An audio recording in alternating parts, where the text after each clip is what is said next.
Bem-vindo à Clínica da Família. Nós estamos prontos para a nossa segunda lição sobre provações e sofrimento.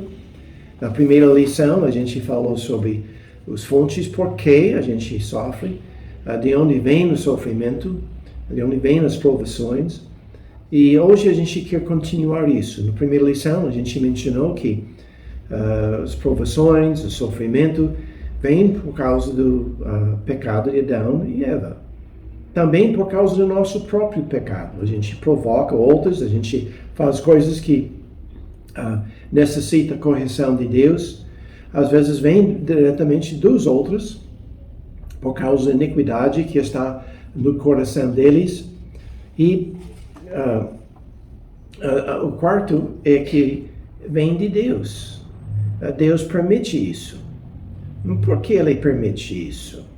Bem, a gente viu a última vez que 1 Pedro 3,14 diz, mas também se padecerdes por amor da justiça, sois bem-aventurados. E não temeis com medo deles, nem vos turbeis. Então a Bíblia está dizendo, nós podemos ser perseguidos, nós podemos sofrer, nós podemos ter problemas e ser abençoados. Bem-aventurados. Eu sei que no contexto aqui é perseguição, porque a gente está vivendo para Cristo, mas eu acredito, por experiência própria, que Deus pode usar qualquer coisa, qualquer tipo de provação, de sofrimento, para nosso bem. Romanos 8:28 diz, porque sabemos que todas as coisas contribuem juntamente para o nosso bem. Daqueles que são chamados, aqueles que amam a Deus e que são chamados segundo o seu propósito. Tudo é para o nosso bem, se a gente reage na maneira certa. E a gente vai falar sobre isso mais para frente. Mas sofrimento, Deus permite sofrimento para que a gente pode ser feliz. Não faz sentido para nós se a gente não entende o ensinamento da palavra de Deus. E também a Bíblia diz que os discípulos perguntaram para Jesus Cristo, por que este homem era cego? Eles falam, bem, quem pecou? Este ou seus pais, para que ele nascesse cego? Jesus respondeu, nem ele pecou, nem seus pais, mas foi assim para que se manifestem nele as obras de Deus. Então, Deus está dizendo que às vezes coisas acontecem para que Deus pode ser glorificado. Como Deus foi glorificado nessa situação? Essa pessoa nasceu cego e estava sofrendo, tinha problemas e dificuldades. Mas Deus curou ele, mostrando sua misericórdia, seu amor para com esta pessoa. Esta pessoa começou a glorificar, a agradecer a Deus. Em tudo isso, Deus mostrando seu amor, sua misericórdia para com nós, de maneira que ele foi glorificado. Então, sofrimento, provações, tribulações, desastres, calamidades, acontece para que a gente pode ser feliz, bem-aventurado e também Deus seja glorificado. A gente pode ver isso na vida de Jó. Todo mundo conhece a história de Jó. E que Satanás estava querendo pegar Jó. Jó era um homem certo, a Bíblia diz que ele era um homem íntegro, reto, temente a Deus e desvia-se do mal.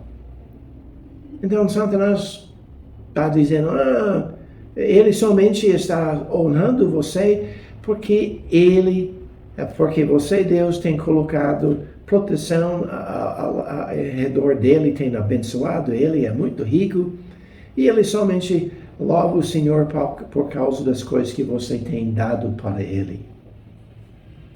E Deus permitiu que Satanás tocasse nos bens na vida dele no corpo dele eventualmente.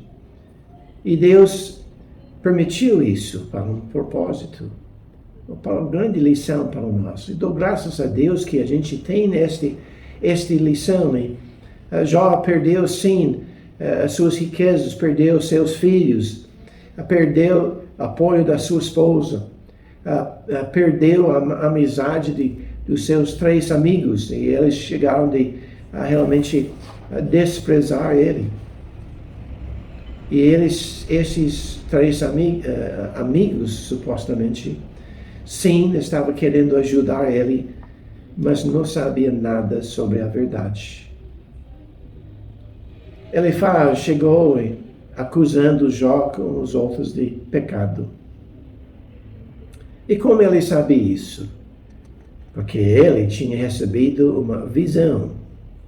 Diz em capítulo 4, versículos, começando com o versículo 12, ela faz falando: uma coisa me foi trazido em segredo, e os meus ouvidos perceberam um sussurro dela, entre pensamentos vindos de visões da noite, quando cai sobre os homens o sono profundo.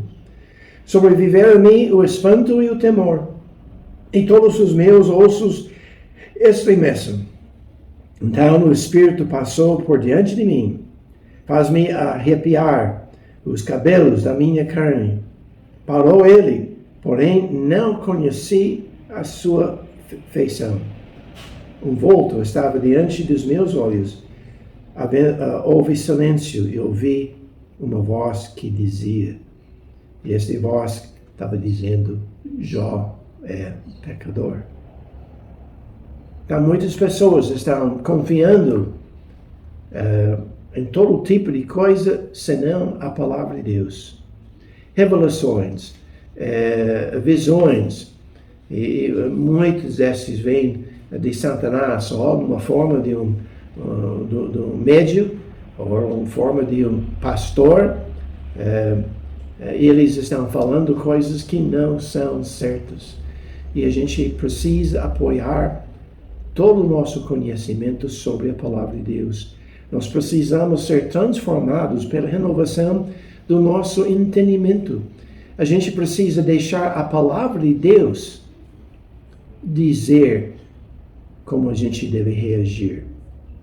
Então,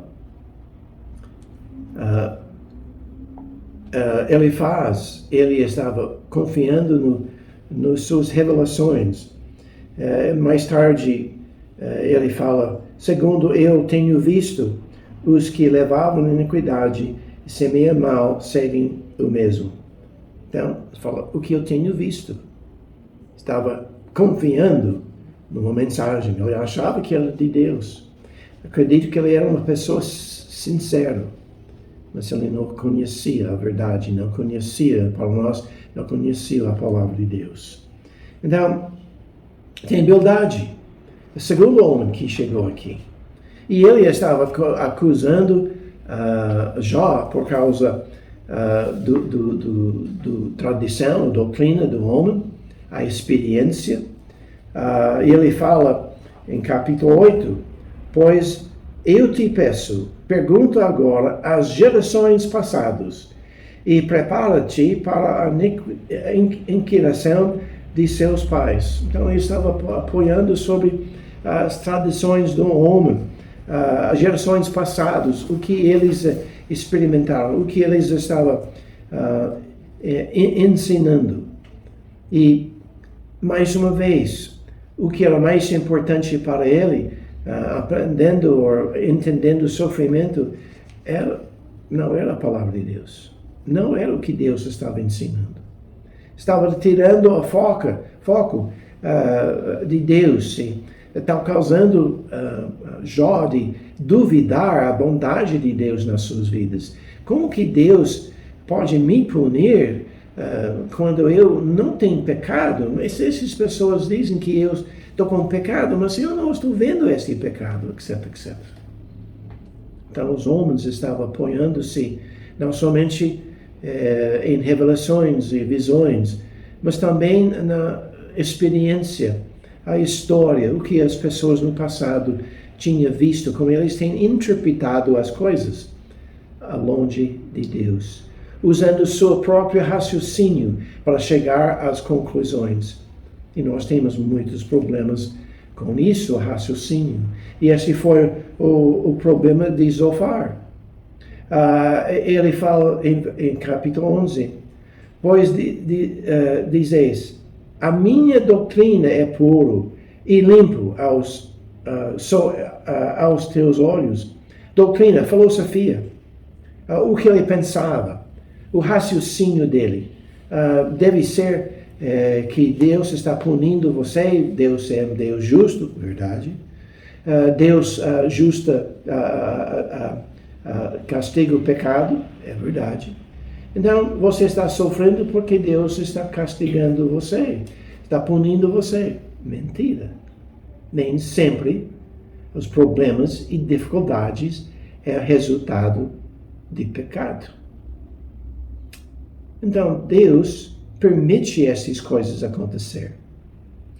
Quer dizer que Zofar estava usando o seu raciocínio, estava pensando que Deus não é um Deus bom se Ele deixa você sofrer por nenhuma razão. E a gente usa a razão hoje em dia para duvidar Deus. A gente usa as experiências das outras pessoas, os chamados psicólogos, que não sabem nada sobre a palavra de Deus, não sabem como nos ajudar. Pessoas sinceras, querendo ajudar, mas sem ajuda. Há pessoas que têm visões que não vêm de Deus e que a gente precisa, vez após vez, voltar à base, que é a palavra de Deus. E a gente, nessa série, a gente vai falar sobre os princípios bíblicos e como a gente pode enfrentar o sofrimento. Nós devemos reconhecer, sim, às vezes não é nossa culpa, às vezes é, mas sempre é para nosso bem se a gente reage na maneira certa. E a gente quer desenvolver isso, a gente quer que a gente pode ver isso da palavra de Deus. A gente não precisa gostar das provações, do sofrimento. Não é gostoso. Mas a gente precisa aceitar e manter nossa confiança e amor em Deus, sabendo como reagir. E assim, nós vamos ser bem-aventurados. E sim, nós vamos glorificar nosso Senhor e Salvador. Vamos orar. Nosso Deus, muito obrigado por esta oportunidade para falar sobre sofrimento. Um assunto que não é gostoso, mas eu espero que esse pode tornar-se fonte de gozo em nossas vidas. Ajuda-nos de aprender da Tua Palavra. Pedimos tudo isso em nome de Jesus. Amém. Deus te abençoe. Até a próxima vez.